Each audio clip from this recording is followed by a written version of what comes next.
Bettina had asked me to speak about equanimity because she was thinking that it was a good segue from last week's conversation about non attachment.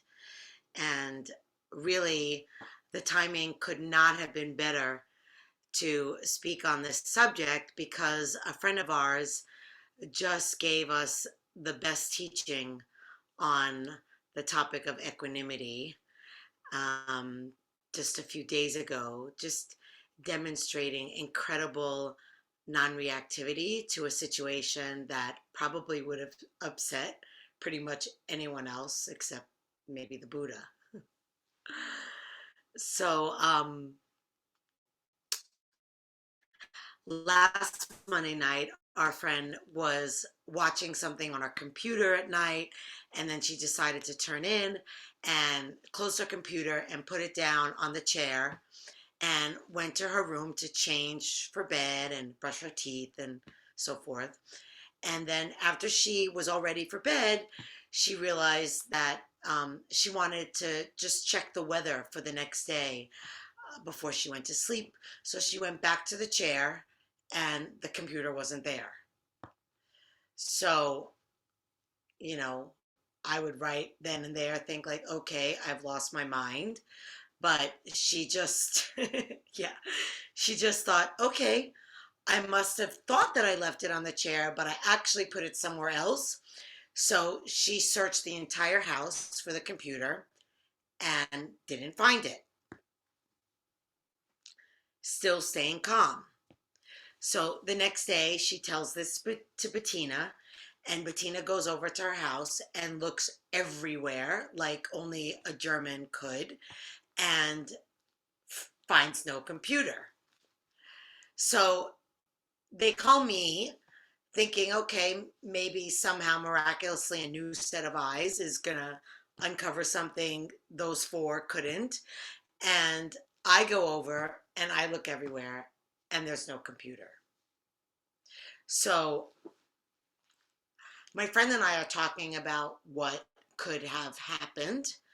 And Bettina had her own theories, but she had gone home. And we're just left like trying to figure this out.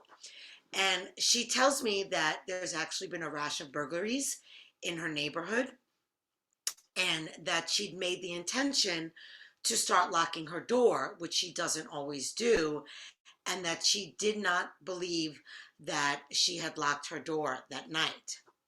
So then we started to think, is it possible that while she was home, just getting ready for bed, somebody came in and took the computer? And it seemed kind of like unlikely timing. But I start to postulate, okay, somebody was staking out the area, noticed an older woman living there, made her a target, and decided to wait outside her house till her lights went out and then go in and, grab what they could.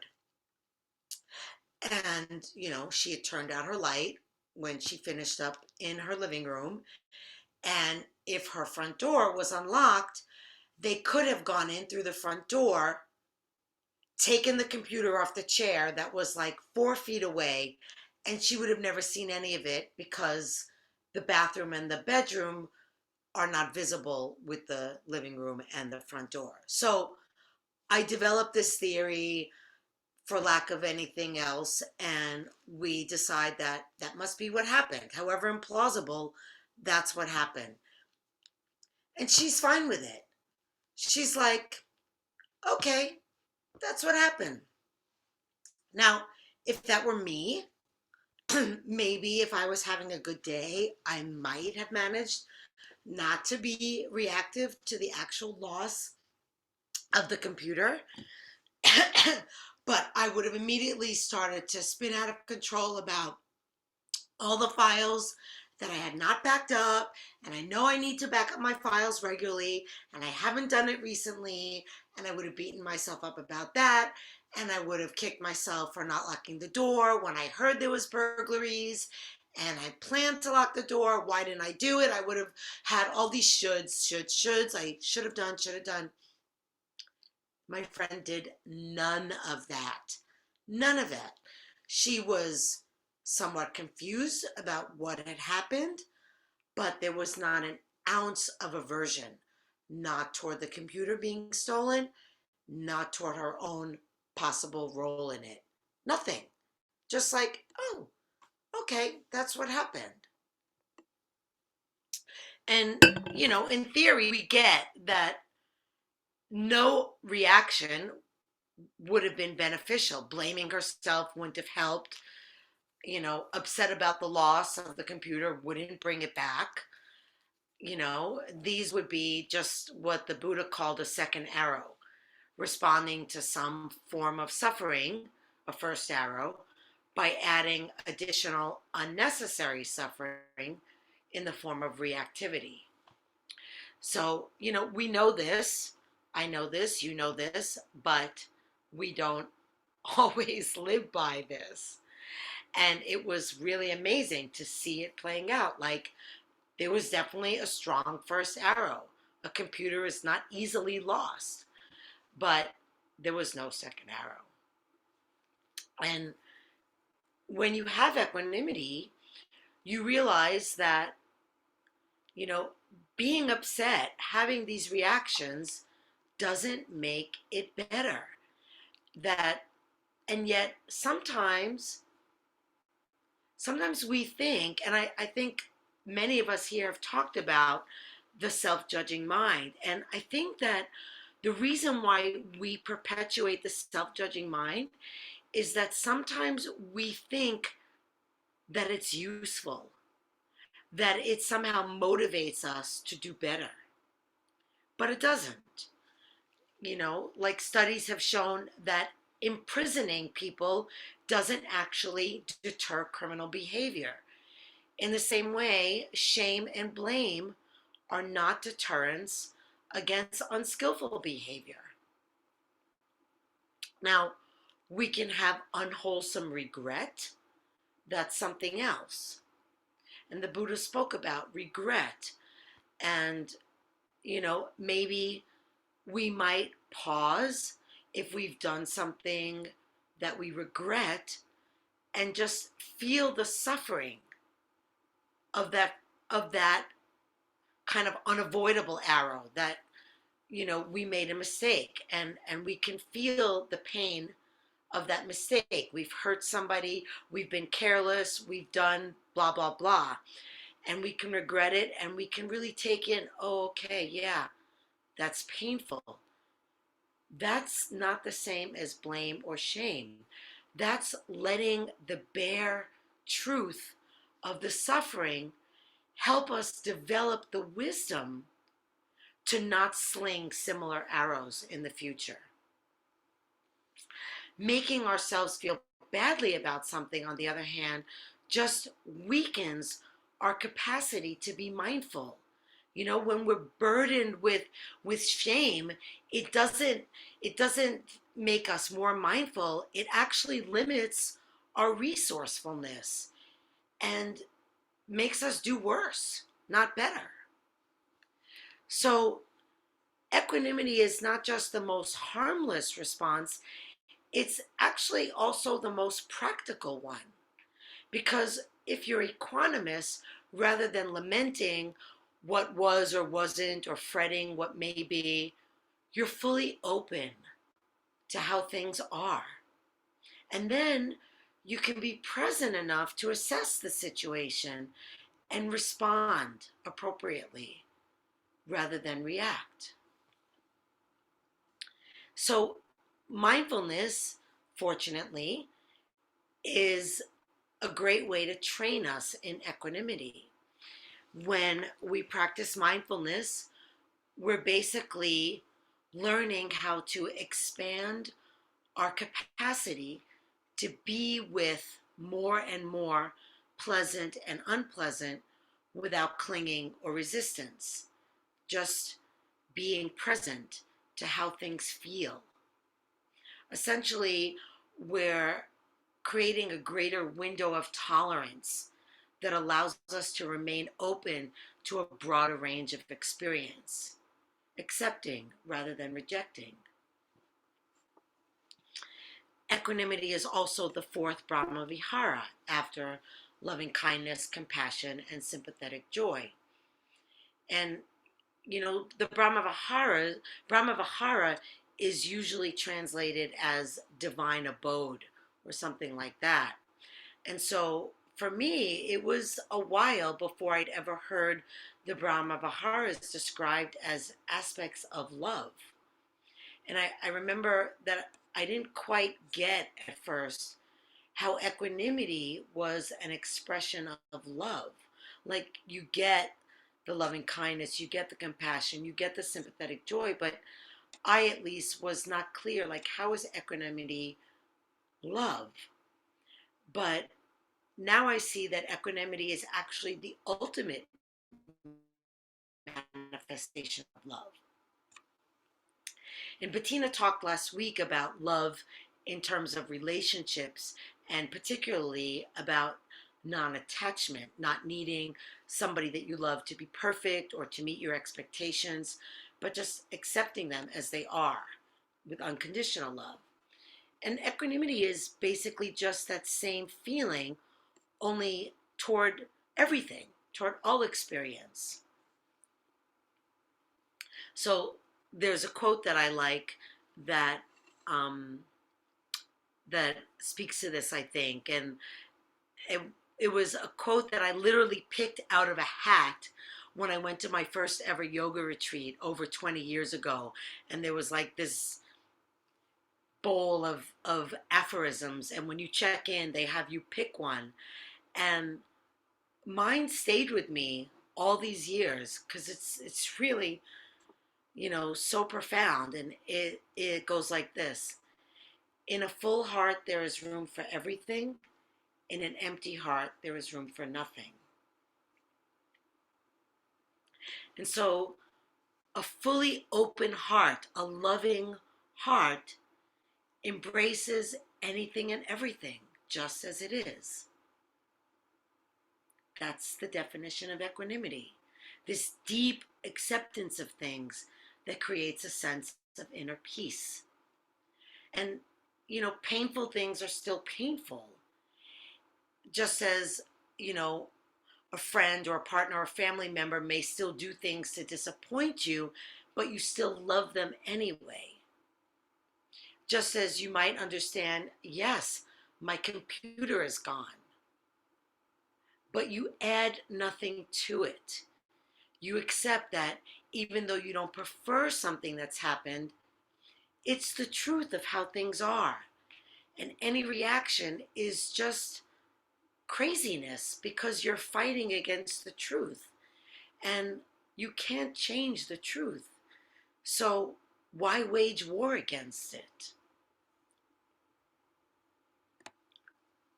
So I also want to say that, indifference, which outwardly looks similar, you're also non-reactive.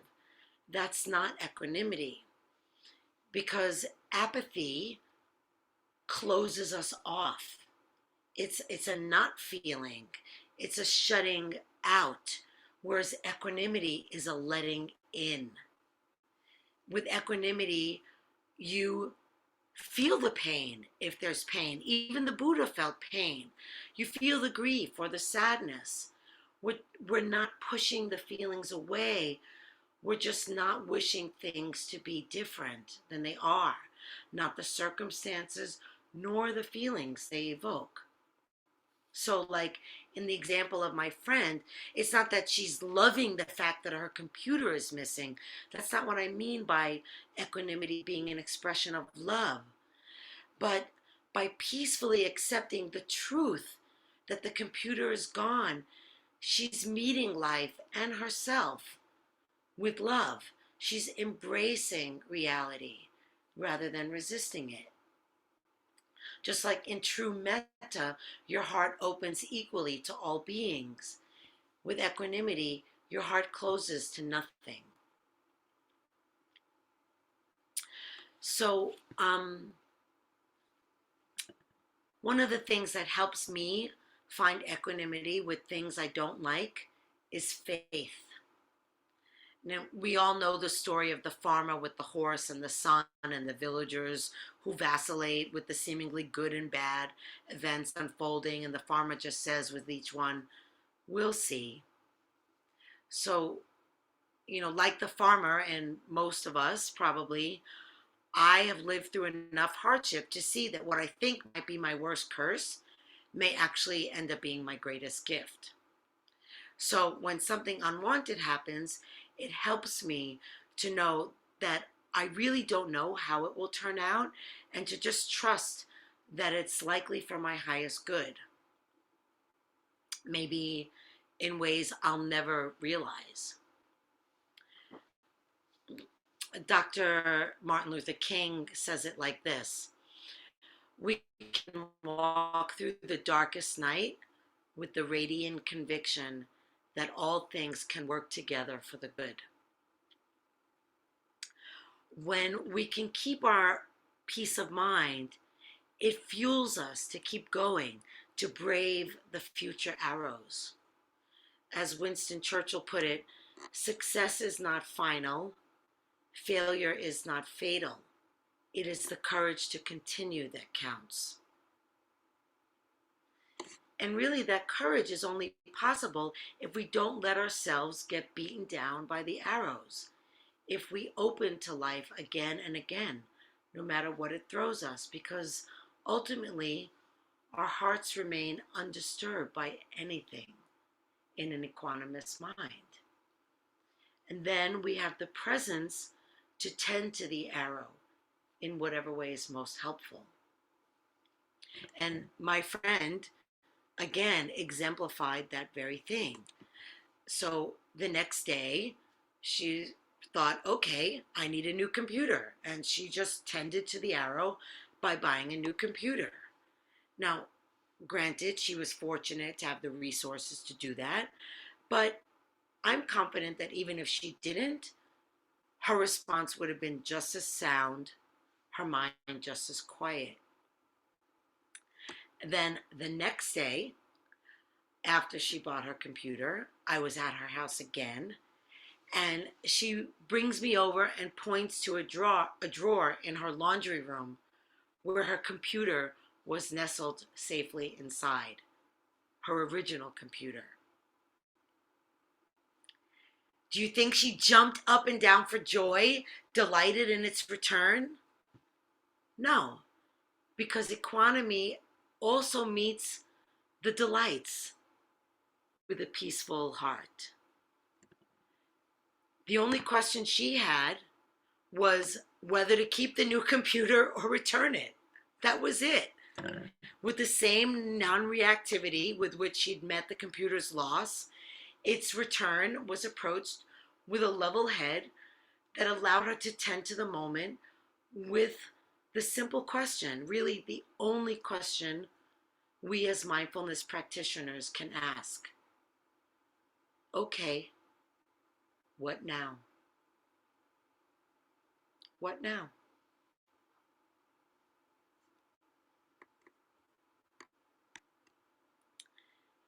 So before we get a chance to practice with this, in a moment, I will turn it over to Bettina and she'll lead us in some guided movement.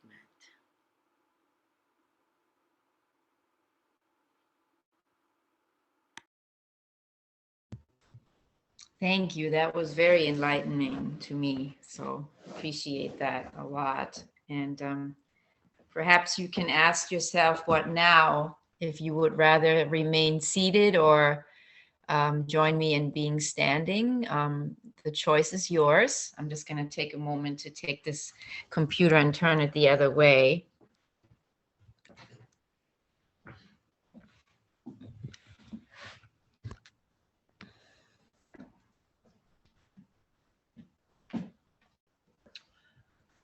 So we're gonna just shake out any tension from the body, and you can still participate. If you're sitting down, you're just maybe not going to be shaking as many body parts as you would be if you're seated, but it has the same effect. So we'll just take a moment to have our feet hip width apart on the ground. And if you're seated, just stay seated, perfectly fine. And then just begin to shake out your body as you maybe keep your feet on the ground if you're seated or standing. Maybe if you're seated, you can shake more of the upper body and the arms in particular. But just wherever you are, just loosen up the body after the sitting. Just loosen up the body. Maybe you can add some playfulness to it and just really find movement that works for you. It can be large and vast or small, whatever works for you. But just shake out any tension from the body, any heaviness that might have accumulated over the course of the day. Maybe you can sigh a couple of times with the out breaths. Ah. Ah. And just another 20 seconds or so, just engaging the whole body, shaking out the hips, the legs, the arms, the shoulders, the neck, the face. And we'll come slowly back to standing in stillness. And then just see if you can tune into the aliveness of the body from the inside out. Noticing perhaps the presence of any tingling or swirling or just movement inside the body, whatever you can pick up. Maybe take a few deep breaths here, really filling the lungs with each in-breath, releasing and settling in with the out-breaths. Inhaling, filling the lungs. Exhaling, feeling the whole body settling. And we'll add some arm movement. Inhaling, arms out to the side, lift them up. And then exhaling gently back down the way we started. Inhale, reaching out and up, filling the lungs, filling the chest. Exhale, release down slowly. We'll do it a couple more times. Inhaling up, feel the chest opening, filling the lungs. Exhale, release back down. Last one, we'll inhale the arms up. This time, keep them up. Hold your breath. Maybe lace your hands together except for the pointer fingers. Really stretch the arms up. Hold your breath as long as you can. And then as you exhale, slowly fold forward, hinging from the hips. Relax your head down, relax your neck. Maybe your fingertips can touch the ground. If they can't, maybe bend a little bit more deeply into the knees. Just let yourself hang down like a rag doll. Just feeling the heaviness in the legs and the head. And then maybe let your arms and your torso swing from side to side as you stay folded forward.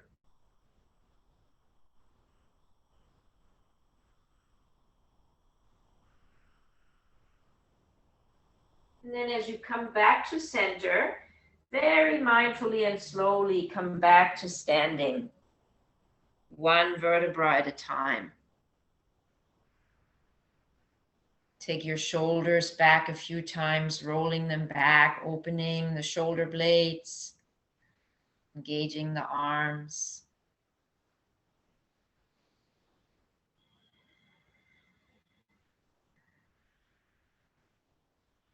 And then just come back to rest, resting on the earth. We're going to bring some fire into the body. A few of us for a few of you, it's pretty cold in the house. I know we've talked about it prior to class. So we're going to bring some heat in the body. And we're just going to make fists by sort of the height of the shoulders, outside of the shoulder area.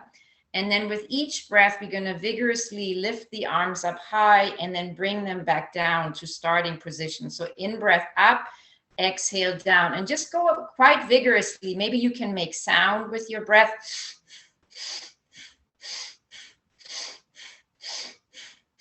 maybe go a little bit faster. Keep the inhales and exhales vigorously to build some fire in the body.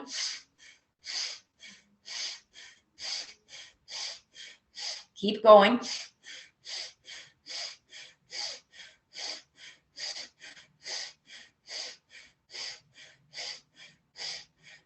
And then inhale, make a fist by the belly button. Squeeze the hands together. Hold your breath as long as you can.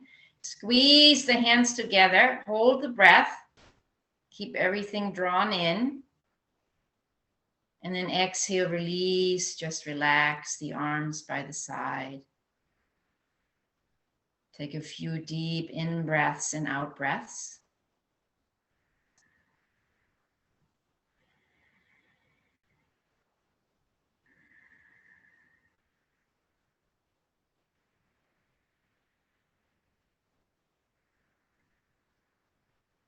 And then in your own way, gently make your way back to your seated posture for the meditation. Just maybe move very slowly, somewhat like a walking meditation, moving back very slowly to your seat, feeling your feet on the ground with each step.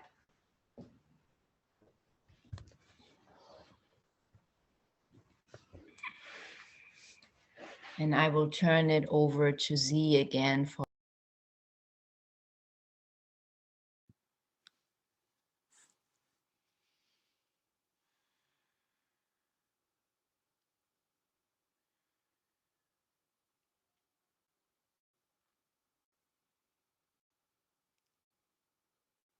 Letting yourself settle in to your seat.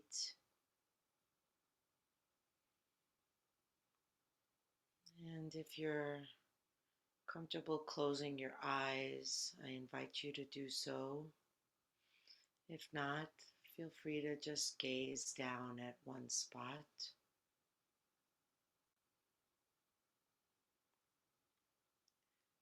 Bless you. And we'll take a deep breath in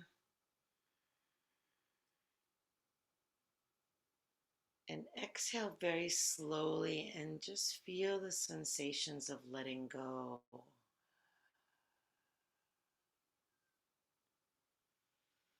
Let's do two more deep breaths in, slow breaths out, really releasing the body, the thoughts.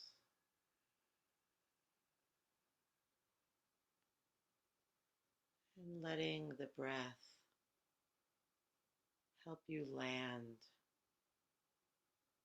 right here in this moment.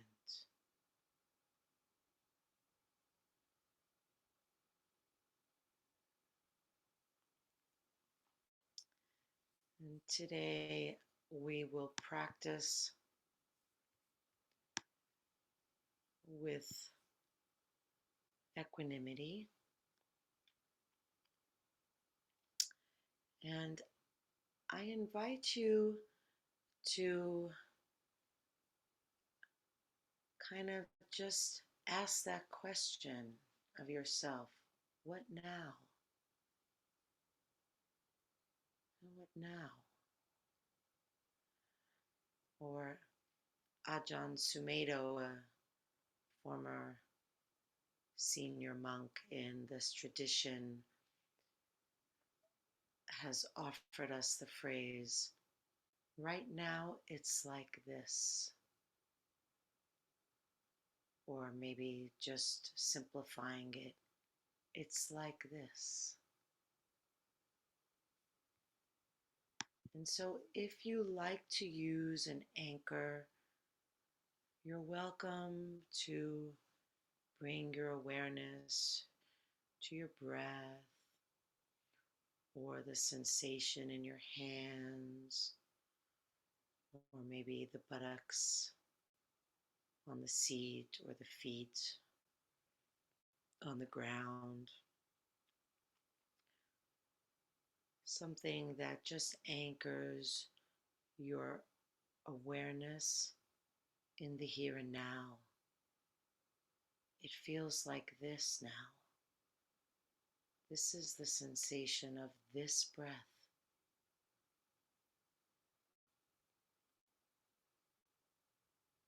So we can just relax, can relax the mind and relax the body.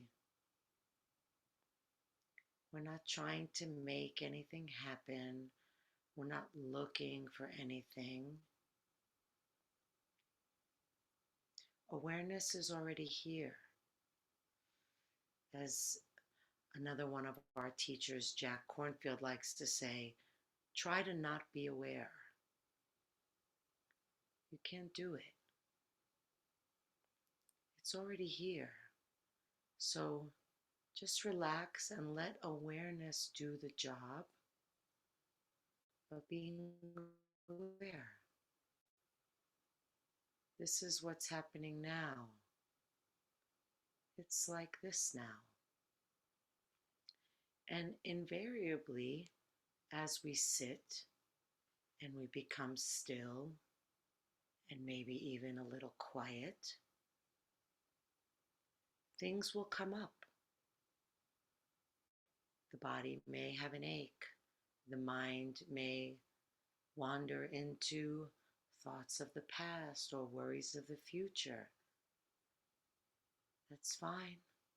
That's what the body does. That's what the mind does. But in each opportunity, you have a chance to practice equanimity. Whatever is arising, can you just be with it, the bare essence of it, the truth of how things are in this moment, without adding anything, without adding story, without adding wanting or not wanting or confusion, without even adding yourself.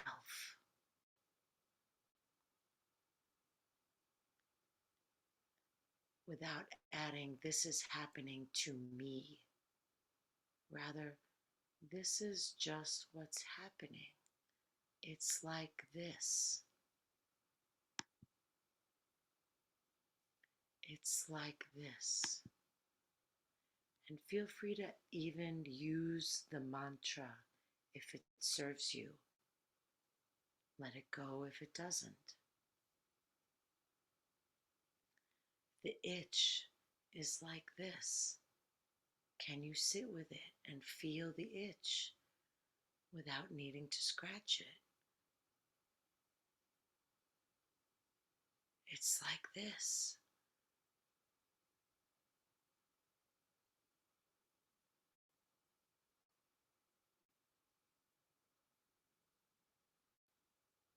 And just relax with how things are.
now it's like this.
right now it's like this.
By William Yeats.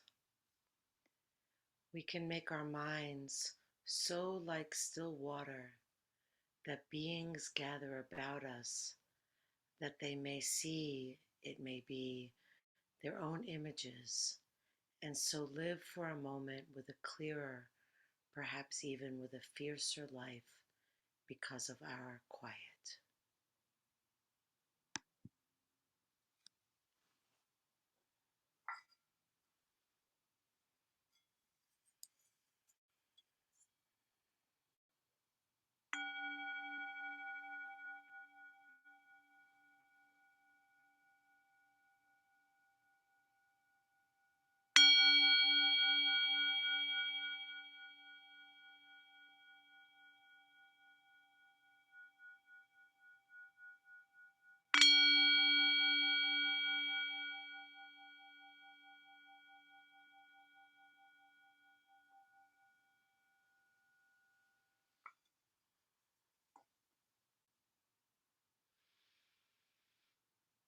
Thank you, Sangha, for your practice.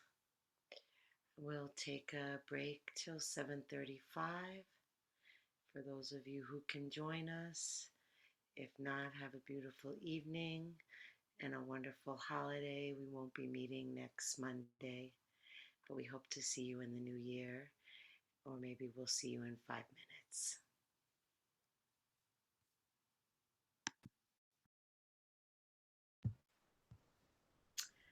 Such a Okay, rich share. Thank you, everyone.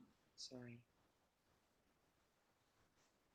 No, please. Yeah, if you could post Yeah, I'm the posting it now. verses on the faith mind, that would be really. This is what you just posted is the next, is that the last one we looked at last time, or is this the new one? This is where we're up to. Okay, so we haven't actually discussed this yet. Right, we haven't. Okay, wonderful.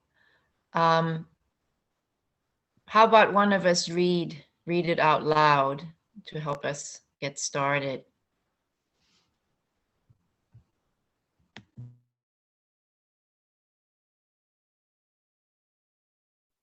I'll read it. Rest and unrest derive from illusion. With enlightenment, attachment to liking and disliking ceases.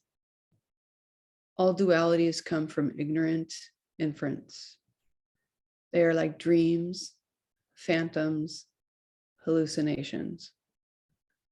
It is foolish to try to grasp them. Gain and loss, right and wrong, finally abandon all such thoughts at once.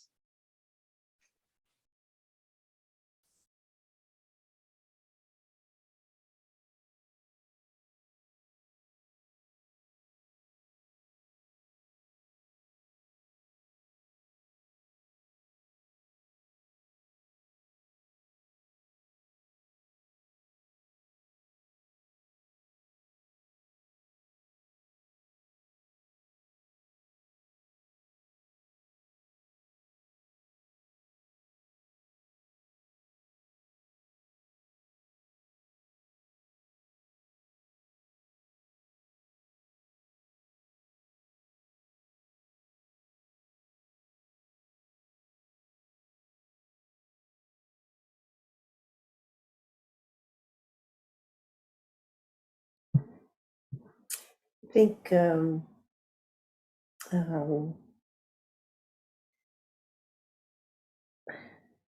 recall probably, I think it's probably been around um, um, over 10 years since I went to India, and a friend of mine was who went on the trip with us was saying, like, do you ever notice how much you use, the term, love and hate in terms of material things? I love your dress. I hate this. I love this. I hate this. And not like really important things, but really material things. I think I very much lived in a love or hate world where it was just commentary on the things I liked and the things I disliked. And now it's very hard for me to even, I mean, it's not that I don't say it, because I still say it, but I always think about it when I say it. I always think about, um, yeah, well, especially hate. Like when I say hate, like I hate the weather or whatever. It's like, oh, that's a real hate's. I always hear myself saying to myself, hate's a really powerful word, um, and so I do think that we kind of live in that state of mind, and when that stuff does even out, it at least it can feel like a moment of enlightenment, can feel really really good. Um, um, um, uh, Attachment to like and dislike, with rest and unrest derived from illusion. With enlightenment, attachment to liking and disliking ceases. I mean, I can see where people would say that they fear that that would look like indifference, because it seems like, what else is there but what you like and you dislike? But just to me now, there's just so much more to life than that. I mean, not that, I mean, I'm certainly not perfect by any means, uh, but yeah, and um, I'm not quite sure if people want to comment on what they see in terms of all dualities come from ignorant inference. Like to see what people think of that. So, yeah. Um, uh, Also wanted to comment on something that not as cross talk, but it's what Z was saying. Sometimes I think that that might be a quality of trauma in some ways. Like, I remember when people would get very angry at me, or people would be angry around me, I would have this, sense of just this calm.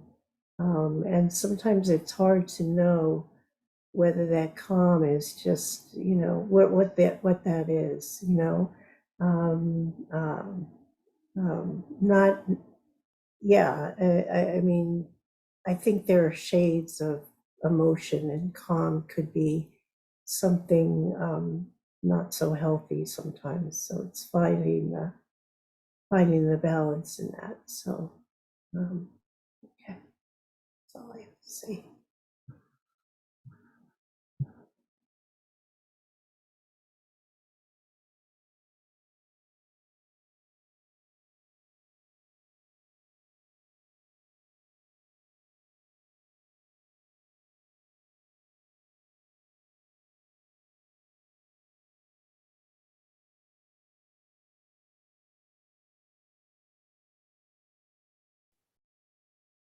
Uh, just a quick thought on that. Or it's a quick thought, but all dualities come from ignorant inference. Um, it's kind of like, to me, the ignorant inference is running away, and kind of coming to a conclusion quickly, which is kind of, to me, an ignorant inference. And sitting, if I sit with something, the longer I sit, the more the dualities kind of just melt away. And I kind of see what's behind the curtain, or I kind of even feel the whole curtain just envelop me.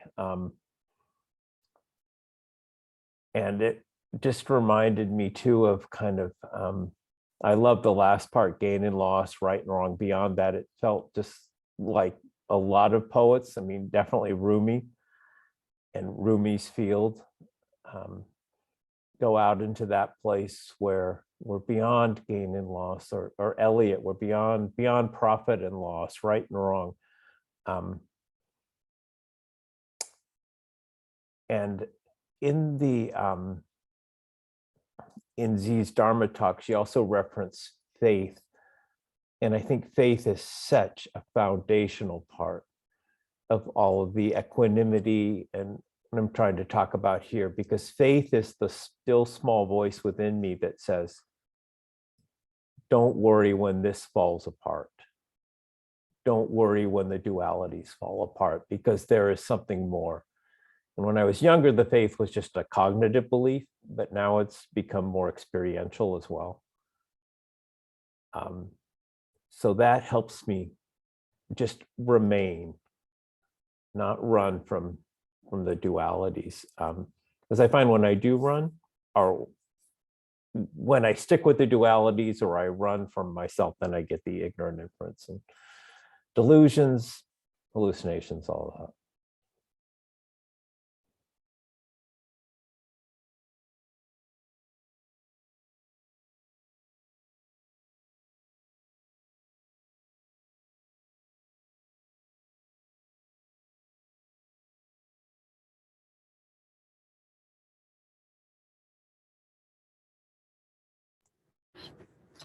I had an experience yesterday.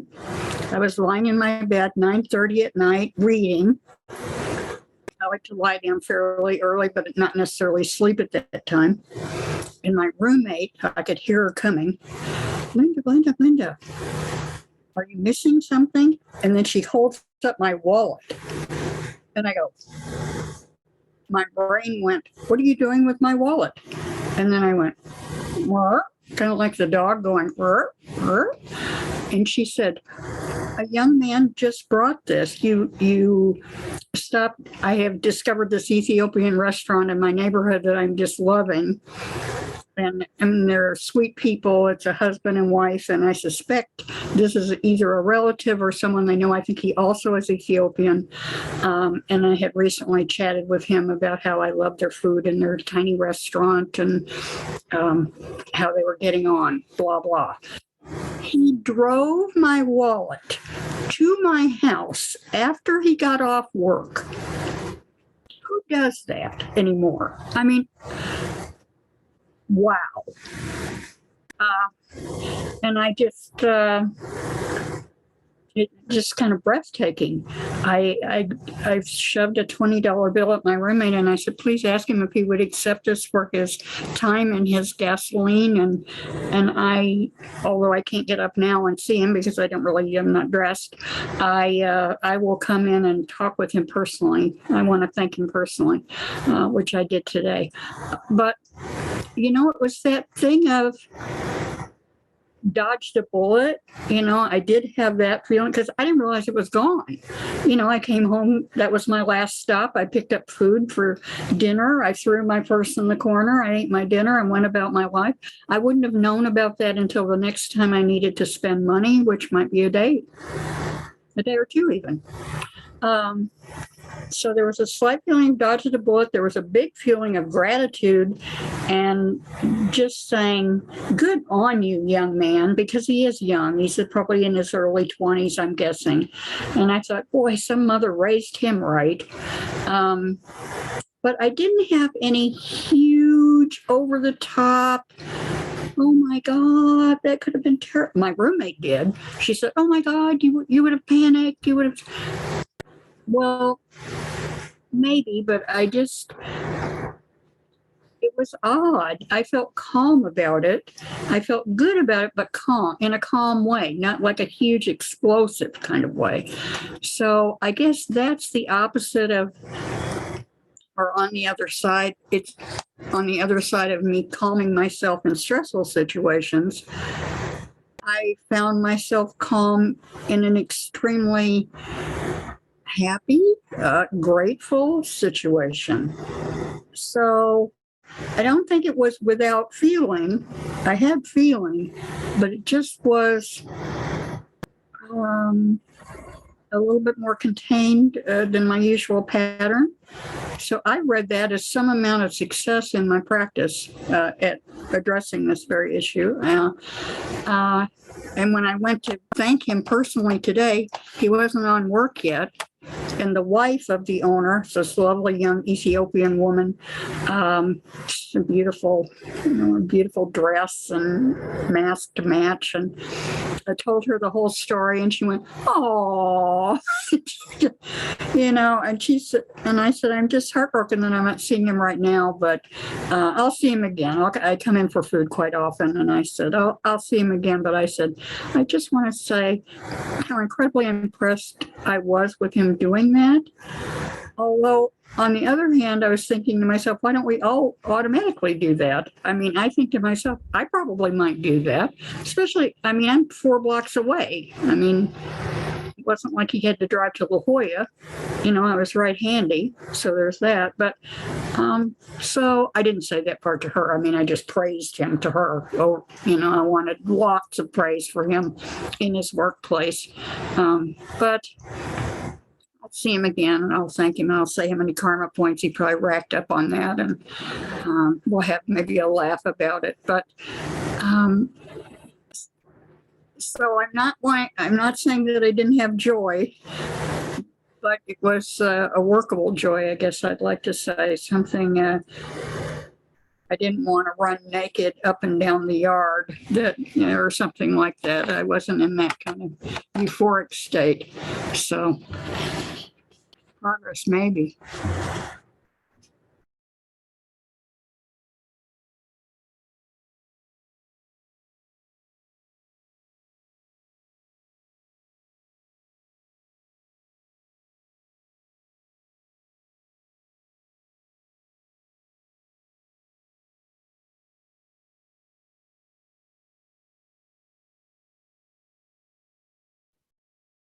Well, I guess I will just share what came to mind when I read the line, all dualities come from ignorant inference.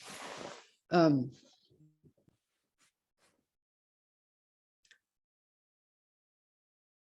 I guess what came to my mind was dualities in the form of kind of us and them, and feeling separation from others. And I was thinking of in the context of something Bruce was saying about how important stories are, people's stories. And really, when you're able to hear someone's story, you come out of ignorance and you stop inferring and attaching assumptions to them. And so I was kind of thinking about that just generally, but I did sit with the spouse of a colleague over dinner we had together. And the discussion came up about kind of policies around mandating vaccines and people in the military losing their jobs. Well, yeah, I guess they losing their jobs because they wouldn't vaccinate.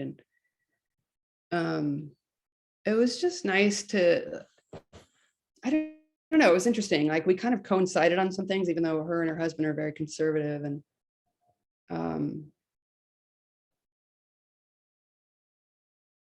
just through what she shared, she was kind of sharing her perspective, but also telling me some stories of people she knows and reasons why they didn't want to be vaccinated. And I already kind of get that. I just, but I think it's just nice to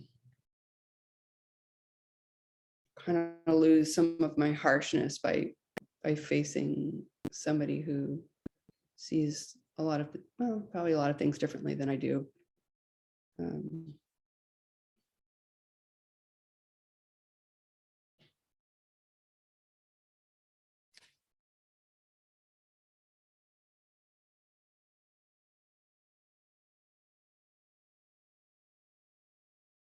I think that if we really, I just don't think we interact enough with people who are different than us. And that's all I have to say. Just, I don't know, that's what came to my mind. It's just how you can actually feel some affinity for people when you are able to melt your barriers by hearing their stories. Yeah.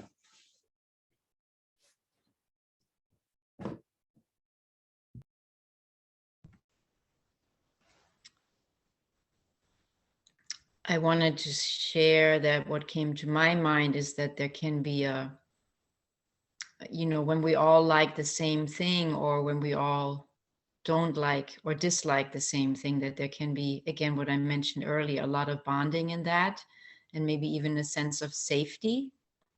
Yeah, feel safe. We're all on the screen, and we like the Dharma, we like these teachings. What if what if somebody here would express something to the contrary? Then all of a sudden there's something the matter. Maybe now it's not so safe anymore. So And that's also something interesting to consider, along with how there might be a goodie in it for us if we like something, or we all agree on disliking something. And that's something interesting to investigate too, I believe. Yeah.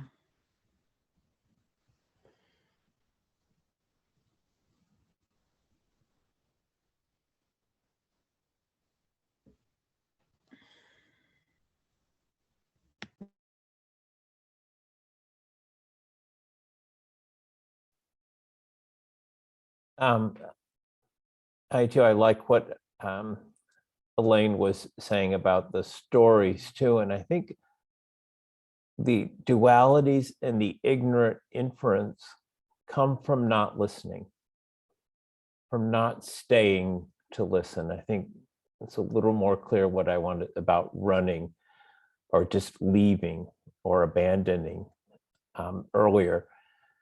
And I just had this thought of how every Monday and more often than that, but how helpful it is for me to sit here with myself, and when I do it on my own, and how integrative and healing and valuable that is. And that it struck me that that's the same process if we can sit with people who disagree with us, who see things differently. I too had an experience where I went to a holiday gathering with their dear friends, their parents of one of my best friends who was killed years ago when he was in his 20s. And I've kept in touch with them. They had a gathering, and they're pretty Republican, I found out. And yet I actually talked with them about things, and I realized there's so many points of connection too. You know, a lot of times we're all looking at what's going on and noticing and thinking, let's try to do it differently. But just that idea of, I think duality and ignorance comes from not sitting with myself, and in that almost exact same way, not sitting with other people. So I'm thankful for you all with this, because it's I think I'm seeing it a little more clearly, just a little bit.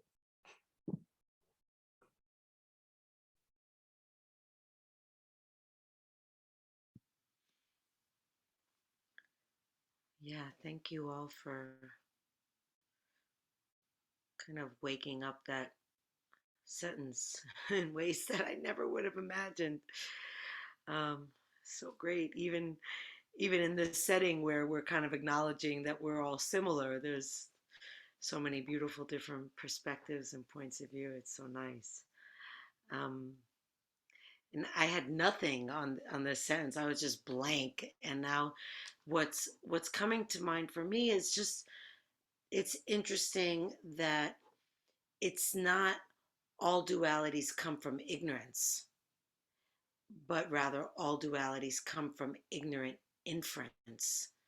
So I'm trying to like understand the inference, and what I'm getting is that phrase that I've brought to the group before, that I have pinned up on my refrigerator because it's so powerful to me. We suffer because we ascribe value to things. And I think that's the inference. The inference is that something is good or something is bad, is that we take something, and rather than just it being what it is, we infer things about it, we believe things about it, we extrapolate from reality into non-reality. And then once we get into the realm of non-reality, then things cease to be as they are, where there is no duality. And instead, that's how duality can come in. Because in the world of non-reality, there is this and that. There is right and wrong. There is, fame and ill repute and all that stuff. Those things don't even exist when you take things at face value. Because all those things are just relative to each other. Like and dislike, gain and loss, they're not absolute, they're relative to each other. So when you take something as it is, there is no comparison, there is no relativity, therefore there can be no duality. It's just that. You're not drawing any conclusions from it or about it. So that's my take.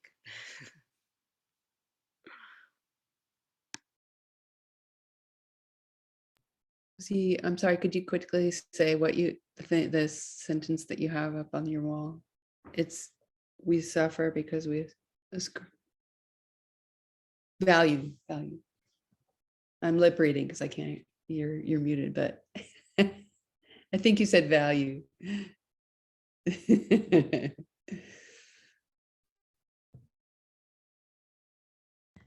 So we're kind of coming to the end of our time. And Elaine didn't have a sit with us too much. So why don't we just take the next 3 minutes to just sit together to close us out. And if you feel comfortable, you can close your eyes again and maybe just listen to the stillness around you.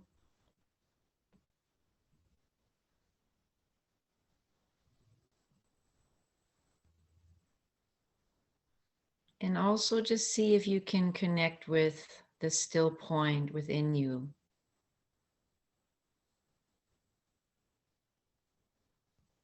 The part of you that can simply recognize this is how it is now.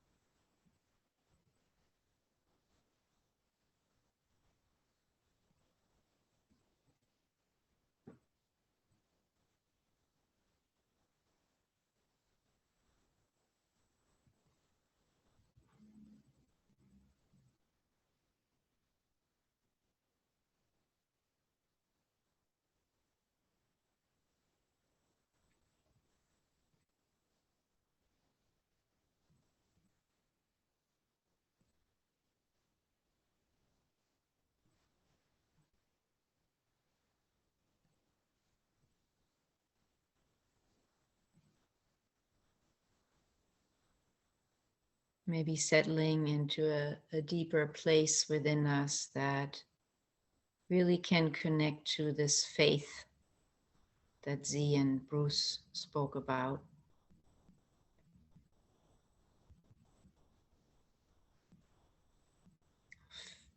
That deeply trusts and deeply knows that whatever comes our way is for our highest good, even if we can't immediately connect with that or figure out why this is happening or what's happening, but just trusting.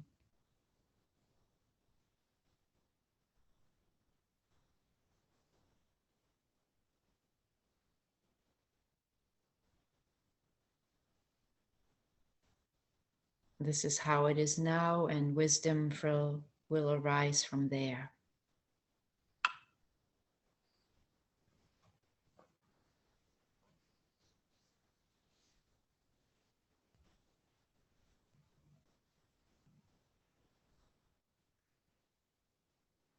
So we bow in deep gratitude to one another for this path that we share.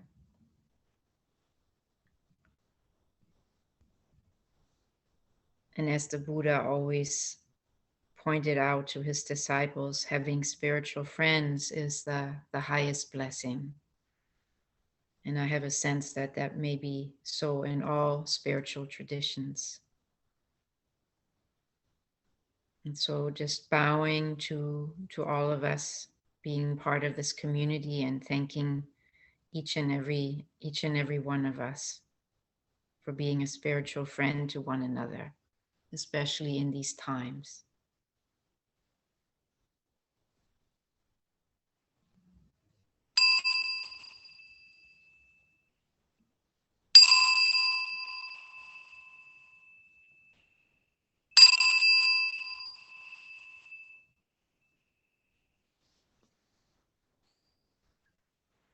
Namaste, everyone. May you have a beautiful transition. If you consider this the end of the year, and if you don't, if that's not in your tradition, may this be may you have a beautiful closing out of the rest of the month. And we really look forward to seeing you all next year.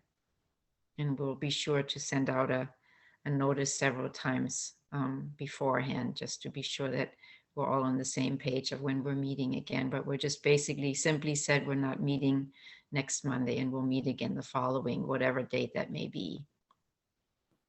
So may you all be safe. May you all be protected from inner and outer harm.